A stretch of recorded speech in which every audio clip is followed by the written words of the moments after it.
Wait, what did you feel when you saw the image for this explainer? Fear? Excitement? Curiosity? Indifference? Well, the Savior has not yet appeared, but we are very, very close to that day. Let me tell you why I say this and what we should expect. Let's be honest for a second. When you hear phrases like, the end times, it can bring up some pretty strong emotions, right?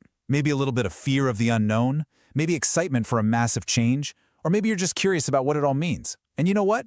All of those feelings are completely normal. But what if I told you that the whole idea many of us have is, well, kind of backward? The sources we're digging into today make a powerful argument. The Savior's arrival isn't about some fiery apocalypse. It's not an ending at all. It's the beginning of a radically better world. So let's dive right into that. Let's unpack this huge idea. Section 1, end of the world or a new beginning. Okay, so the key term here is Akhir al-Zaman, the end of times. Now, this is so important. The distinction the slide makes is everything. This isn't talking about the planet exploding or humanity vanishing. It's specifically talking about the end of the current system, this era of injustice, corruption, and suffering we're all living in. Life doesn't just go on. It's meant to finally flourish. But that leads to a really big question, doesn't it? If this whole thing is a response to the problems of an era, why our era? What's so special about right now? That brings us right to Section 2, why does the Savior appear now? Well, the source material paints a pretty stark picture of our world. It argues that the very technology that connected us all, it also globalized corruption. It's not just in one place anymore. It's like a virus that's woven into the very fabric of our financial, political, and media systems. The sickness, it says, has gone so deep that no human solution can fix it. Now, I know that sounds incredibly grim, but this is where the whole perspective shifts. The source uses this really powerful metaphor. These events are the birth pains of a new civilization. It's suggesting that all this chaos we see, it's not death throes, it's a difficult birth, a fire that purifies, not one that destroys. So, what does this purification, this birth, actually look like? What's the game plan? That brings us to the real core of this whole thing. Section 3, Roadmap for a New World. The plan is described as a great political surgery, which sounds intense, but it also implies it's precise and healing. It's laid out in 3 clear steps. First, a global operation to neutralize the corrupt power centers. Second, a single unified world government is put in place. And third, all these separate national armies, they're disbanded and replaced with one global peacekeeping force. Just look at this breakdown. It's a total paradigm shift. Think about it. The old world of national borders and armies constantly at odds with each other, that gives way to a unified planet. Things we think are permanent, like passports and visas, just become obsolete ideas. There are no more second-class citizens because everyone is just part of one human family. Okay, but a new political system is one thing. To really work, it needs a totally new foundation of knowledge and well-being to support it. And that leads us to Section 4, the Great Leap of Science and Welfare. All right, get ready for this, because this idea is staggering. It's all summed up in that one fraction, 25/27.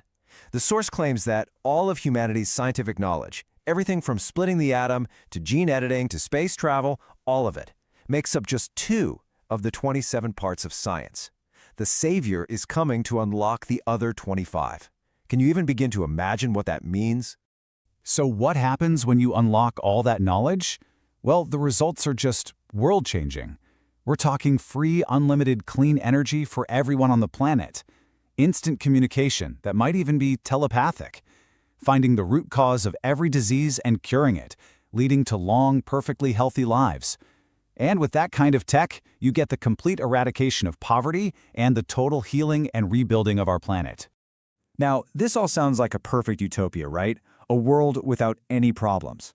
But that raises a really important question about us, about humanity. What's our role in all this? And that brings us to our final section, our role in this new order. It's a question that just naturally comes to mind, isn't it? If the world is perfectly just and all the systems are perfect, do we lose our free will? Do we all just become robots who are programmed to do the right thing? The answer lies in this concept of ikhtiyar, or free will. And the distinction here is absolutely critical. The Savior removes systemic injustice, all those broken, corrupt systems that push people into making bad choices. But our inner ability, our personal capacity to choose between good and evil, that stays. It has to, because that's what makes us human.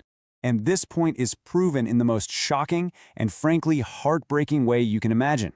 According to the source, the Savior is eventually martyred. And the reason why? He's killed by a person who just cannot stand to live in a world of absolute perfect justice. It's the ultimate tragic proof that our free will, our choice, endures no matter what. So what does all this mean for us, right now, today? It means our job isn't to just sit around and wait for all this to happen. The source is so clear about this. Your role is not passive waiting. The Savior needs an active partner in the front lines of peace and justice. This is what's called active waiting, and it's a three-part mission for each of us. First, an intellectual duty, to fight ignorance and spread truth. Second, a moral duty, to live with honesty and fairness in our own lives every single day. And third, a social duty, to stand up against injustice whenever we see it, no matter how small it seems. It's about becoming part of the solution now. And this brings us right back to that very first question I asked you. Remember that feeling? Fear? Excitement? Well, here's the final take on it. This source argues that the only reason to fear the Savior's arrival is if you secretly love injustice, if you benefit from the way things are now. But if you are on the side of truth, his arrival isn't something to fear at all. It's the celebration of your freedom. So what we've seen is a roadmap, a vision of a new world built on justice and knowledge and peace. And it presents a very clear choice. It says that world is coming. The only question left is, are you ready for it?